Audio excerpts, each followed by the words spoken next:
खरं तर आता कर्जमुक्तीचा हा प्रवास एकंदरीत जो आम्ही वर्षभर चालवला आणि या सगळ्या ह्याच्यामध्ये 29-30ला कदाचित होणारी कर्जमाफी आपण आज खेचून आणली.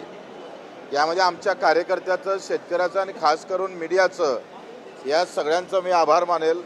आमचे राजूजी शेट्टी असेल, वामनराव चटप असेल किंवा महादेवराव जानकर, नवलेजी असेल, याच्यासह जे प्रहारच्या कार्यकर्त्यांना जे मेहनत घेतली आणि सातत्यानं 1 वर्ष असं नाही आहे का एका ठिकाणी आंदोलन केलं, 2 दिवस आंदोलन केलं, आम्ही संपवलं असं नाही. आम्ही वर्षभर हे आंदोलन चालू ठेवलं. 350 सभा, किमान 500-600 किलोमीटरचा पैदल प्रवास, एकूण 10 ते 11 दिवसाचं अन्नत्याग आंदोलन आणि त्यानंतर नागपूरचा चक्काजाम. या खऱ्या अर्थानं हा टर्निंग पॉईंट ठरला. नागपूर जाम केला आणि सरकारचं तोंड उघडायला सुरुवात झालं. सरकारनं तारीख दिली, त्या तारखेवर सरकारनं कर्जमाफी केली, मुक्ती केली. म्हणून सरकारचं मी आभार मानतो. याच्यामध्ये सगळ्यात मोठा वाटा एकनाथजी शिंदे साहेबांचा आहे. त्यावेळेस मिटिंग जेव्हा आमची CM साहेबासोबत चालू होती तेव्हा अजितदादा पवार, देवाभाऊ फडणवीस आणि एकनाथजी होते आणि तेव्हा एकनाथजीनं जो रोल खऱ्या अर्थानं तिथं निभवला तो फार महत्त्वाचा होता आणि त्यामध्ये मोठा वाटा एकनाथजी शिंदे साहेबांचा आहे. आता तर मी देवाभाऊला पण त्यांचाही आभार व्यक्त करेल.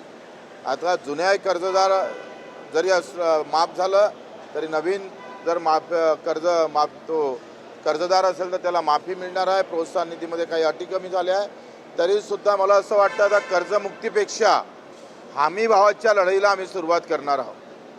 कारण आखरी कर्जमाफीमध्ये डोक्यावरचा बोजा कमी होते, पैसे खिशात काही येत नाही आणि खिशातले येणारे पैसे सरकार कुठं थांबवते का याच्यावर आम्ही पूर्ण नजर ठेवणार आहोत. हमी भावाची लढाई अधिक मजबूत करणार आहोत आणि त्याच्यासाठी पूर्ण प्लॅनिंग आमचं तयार आहे. त्या पद्धतीनं आम्ही समोर जाऊ. म्हणजे सरकारमध्ये राहून तुम्ही MSP साठी पुन्हा एकदा नवा लढावंच लागेल. सरकार त्याच्याचसाठी आहे आणि सरकारची कधी कधी कान उघडणे सामान्य शेतकरी मजुरासाठी करावं लागतं. ते आम्ही करत राहू.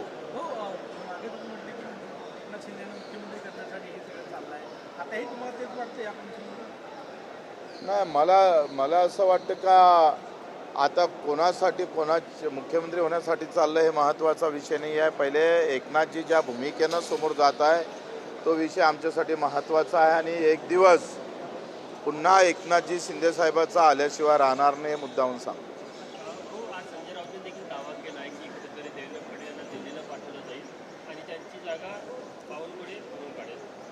मला वाटते देवाभाऊनं निश्चितच दिल्लीची वारी करावी, देश हातात घ्यावा, देशाचे सूत्र हातात घ्यावे.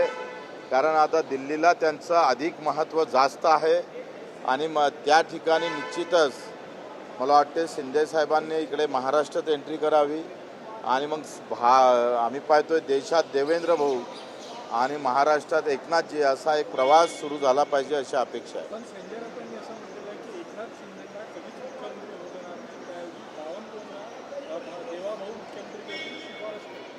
तर संजय भाऊचा भविष्यवाणी कुठंच कधी खरी ठरली नाही.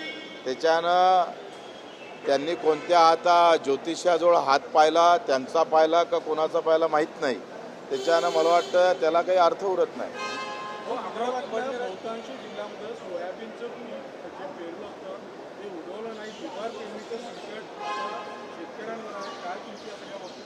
मला वाटतं जन्मठेप केल्या पाहिजे या कंपनीतल्या लोकांना. कारण ह्या अशा पद्धतीनं एका वर्षाचं बी बेकार निघालं का वर्ष वाया जातं आणि वर्षामध्ये आयुष्य चाललं जातं. मग हुतुतुवाला असेल हे जे काही बियाणे आहे यांनी निश्चितच आम्ही पण सभागृहात तो मुद्दा मांडला होता आणि याच्यावर कठोर कारवाई करण्यासाठी खरं तर समोर गेलो पाहिजे.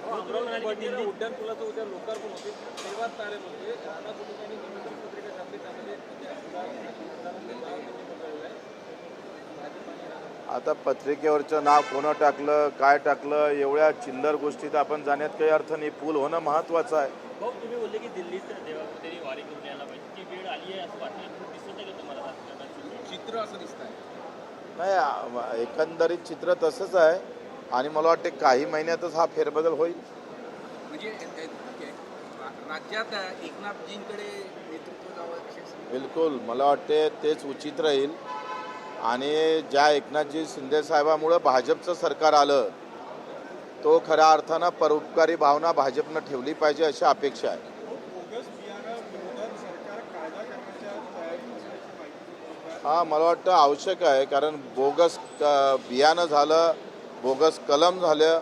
आता गलगलची कलम आल्यामुळं संत्रा उत्पादक शेतकरी जसा ठार झाला, तसं बियाणामुळे काल आम्ही त्या गलगलच्याही कलमीबाबत, कारण संत्रा उत्पादक आपली ओळखच संत्र्याची आहे नागपूर अमरावतीची, आणि या गलगलच्या कलमीमुळं आत्ता जे अडचणीत आलेला शेतकरी आहे याच्यावर निश्चित नियंत्रण आलं पाहिजे.